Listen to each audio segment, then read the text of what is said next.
Well, here we are today. We've not gone too far to travel. We're just at the other side of Lancaster, and do you want to say where we're going today, Peter? Well, here we are. We're at Abraham Heights. Yes. And we just parked here, and we're just going to go up the road and then across, down through Freeman's Wood. Yes. To the shores of the Loom, and we pick up the Lancashire Coastal Way and go south right down here, and when we get to the sewage works we'll probably be able to smell where we are, and then we turn inland to go to Stoddy, up some tracks and onto the road, and then we come over here and eventually we get to the main road to Conda Green, and we go down to the canal, and we're up the canal right up back to here, back on the outskirts of Lancaster, and we're following a track then back into the housing and then back on up to the car. And a good circular walk. Claims to be 5.8 miles, and there won't be that much climbing. No. Okay.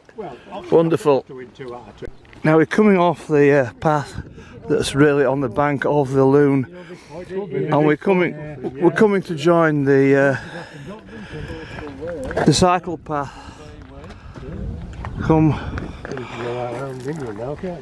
Bridleway from Lancaster to just go through the gate.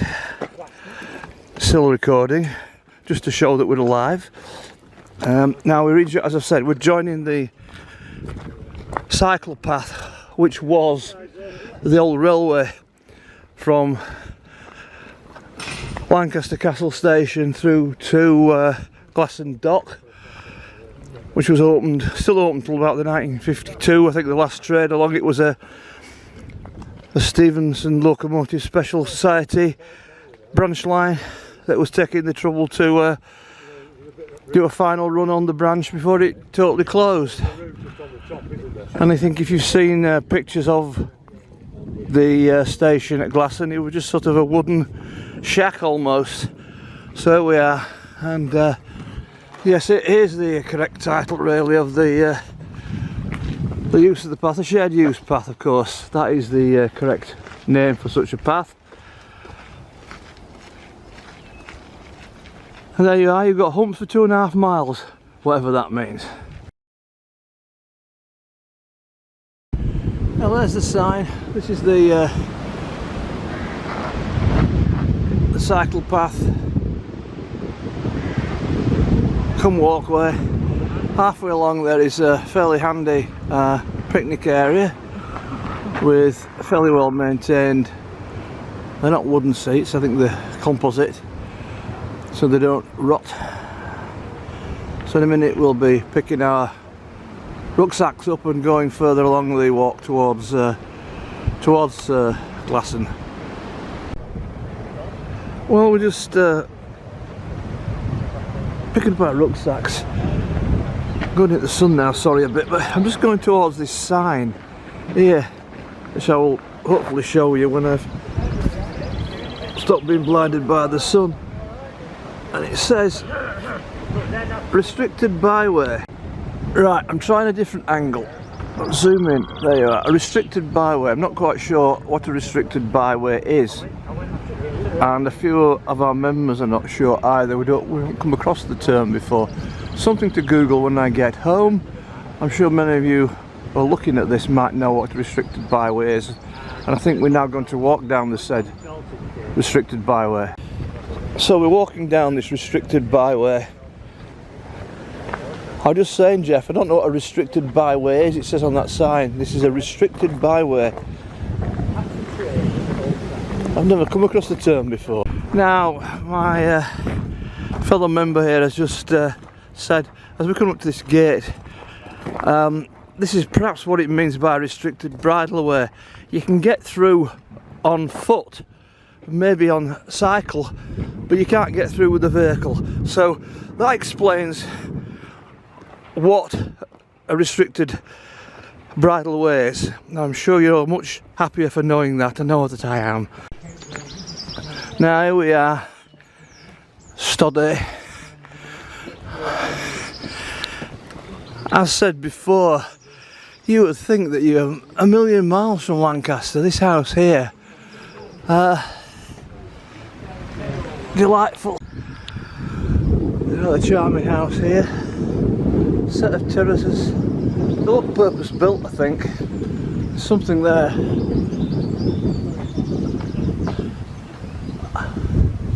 Whatever that is. Rowellan House. Well, we're not in Wales, but it's certainly got some kind of insignia there, and a collection of horseshoes. Now we're coming around here, and for some reason the chaps are looking at something or other. I think it may well be an ancient post box. Letters only. So what have we got here? Victoria Range. Back of V. The Victorian post box.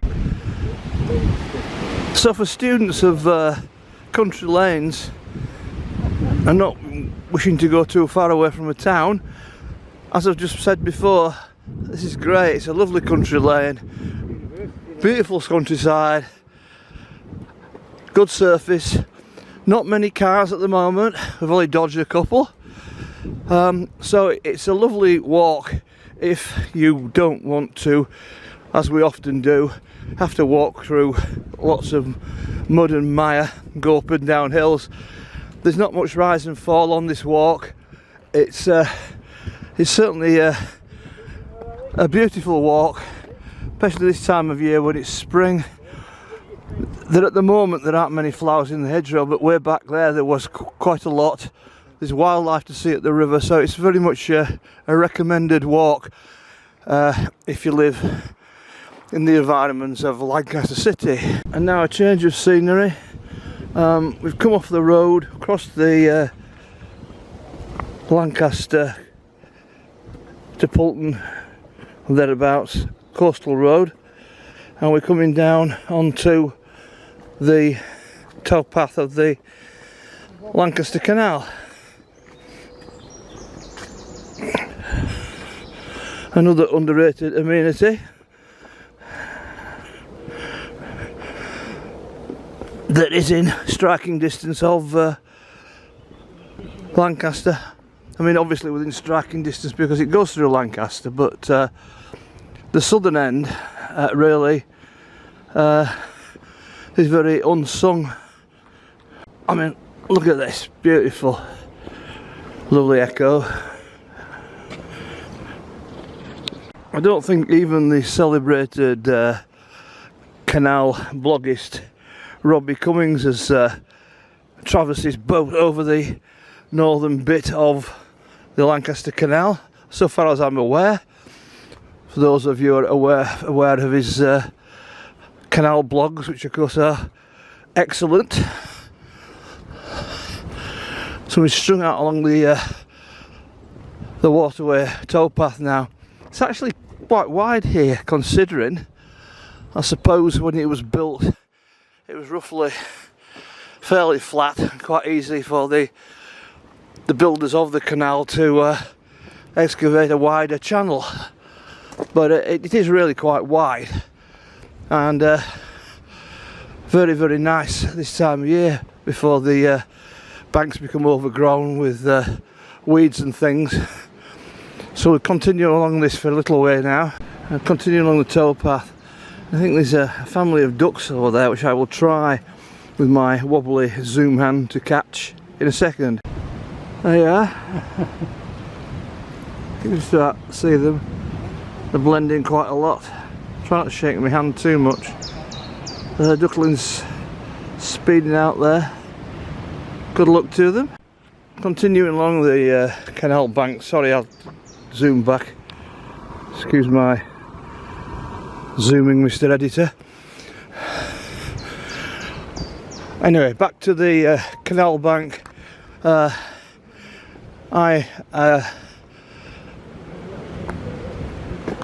receive an email newsletter from the Canals and Rivers Trust, and they're always on about funding, and it is true to say that they're very underfunded, especially since really the change in government. At the moment they've inviting you to, like a lot of organisations, involve yourself in a lottery with prizes. Well, the prizes aren't very great, but I suppose it just shows you the straits that they're in. If we complain about the towpath not being maintained, we have to remember how much towpath and infrastructure the Canals and Rivers Trust have got to maintain. So it's kind of not surprising that some of it is not going to be in tip-top condition. So continue along the canal. There's more wildlife here. There's the one of those. No, it's not. I thought it was a dipping bird. It's not. It's a piece of wood. But there's wonderful dapple light on the canal. Now, I'm a photographer taking pictures, black and white film, and I'm just regretting the fact that I hadn't brought my camera today.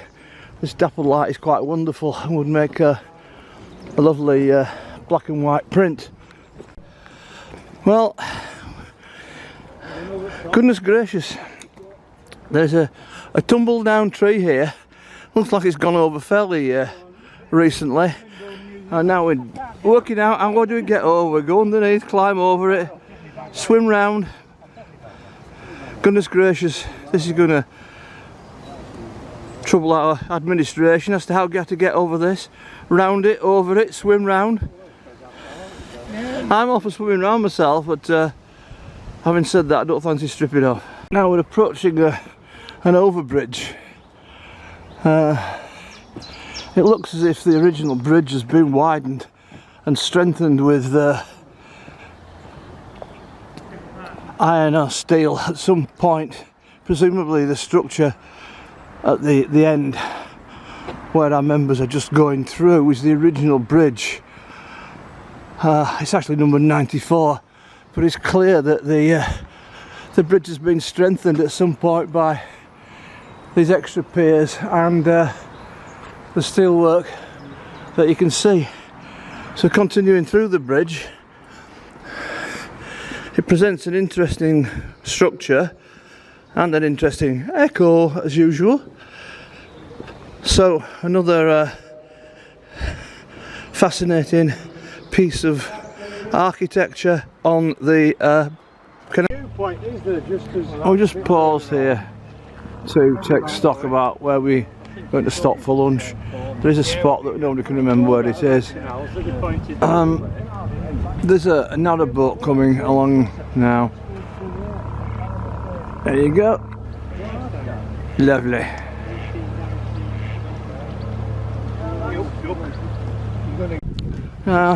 Continue on the canal. Now I come up to a really curious structure, in my opinion. It looks like a castellated boathouse, complete with garage doors. It just looks like the sort of thing that you would find on the adjacent to the River Thames in Oxford. Let me just zoom.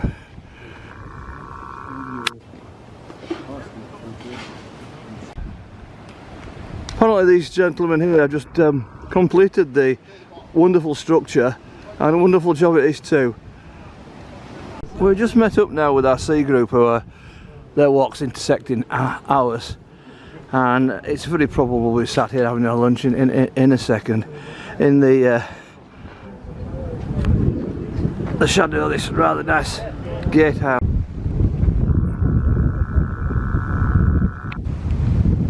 View of Lancaster Castle. Again, sorry for my wobble on the zoom.